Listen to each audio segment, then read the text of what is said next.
Well, it's one of the most frequently asked questions in this investigation. Why does Jeremy Irwin believe that Deborah had nothing to do with their daughter's disappearance? Watch. How do you know Deborah had put her in the crib?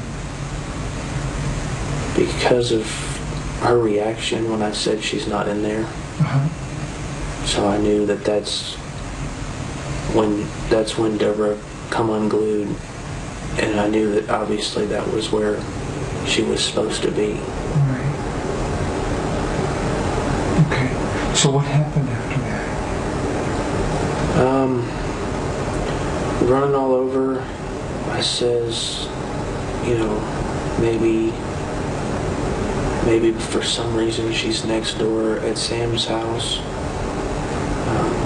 Did you ask Deborah, if she was at Sam's house? Did you mention it to Deborah before you? I don't think so. I remember her she was sitting on the floor by the front door, crying and screaming, "My baby, my baby." Joining me now along with Phil Houston is Bill Stanton, founding partner as well of Q Verity and a private investigator who was hired by an unnamed benefactor to help find baby Lisa. Welcome to you, Bill. Thank you. All right, so Phil, so what were we seeing there? In that particular case, he is just simply responding to the question. Again, we don't see any convincing behavior. When the behavioralists like to say that for a truthful person, the facts are their ally, so they're not afraid to deal with those, okay? And we don't, and if they're not your ally, so what do you say? And then typically people will go into the convince mode when they're lying. He's not in the convince mode. He's relating what happened and not dressing it up. We're going to be joined by Mark Furman in a minute, and he completely believes that the parents did it. And I know you guys, you said you went there thinking probably they did it too, and you've just said that. Let me ask you, Phil, now what do you think? Absent any new information, I mean, the one question mark in my mind is, do the police have something that we don't know? It's not my belief that they do, but, you know, they're not obligated, obviously, to share everything with us. But absent that, the analysis of the fact pattern suggests, and combined with their behavior, in our mind says they didn't do it. Bill, you think Furman's wrong. You spent a lot of time with his family, and you think that the police need to be looking at this guy, Jersey, who we talked about in the package. Why? Because they say they've moved on from Jersey. Well, let me say I respect Mark's skill set, but he might as well be a reporter for the Rolling Stone because all he knows is what he sees. We were boots on the ground. We know a lot. We don't know all. We shared with the Kansas City Police Department.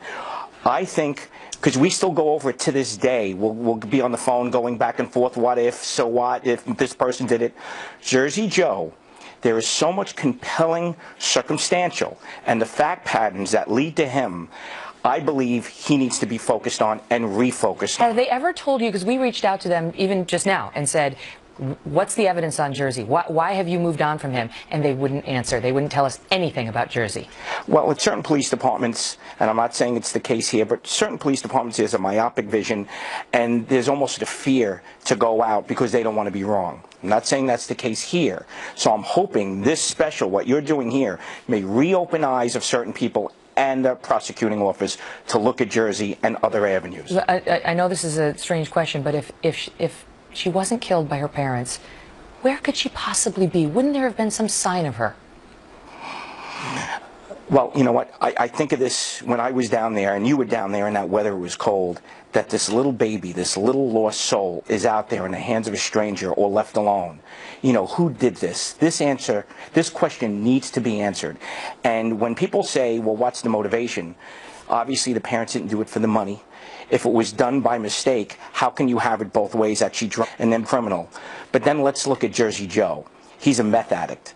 What motivation does a meth addict need? Who knows what goes on in their mind? He was known for breaking and entering. He was known for petty criminals, doing petty larcenies. And the most compelling thing in my mind, Megan, is at 12:30, there was witnesses, a husband and a wife around the corner that saw a male white, bald head walking with a child at 12:30. Yeah. How can anybody just dismiss that? And the number dialed on Deborah's phone was to Megan Wright, who shared phones at times, or at least was an ex of Jersey Joe's. And that telephonic history had never been shown before in any of the Irwin's telephone messaging or their telephone numbers, nor had it ever been dialed out or received before that night. And I know that. You saw the phone records and you actually showed them to me, and That's I've correct. seen that myself.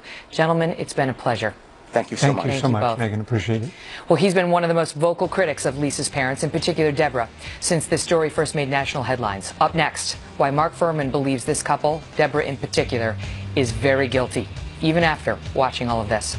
Is there any reason that anyone will provide information or evidence that indicates that you were or are involved in her disappearance? No.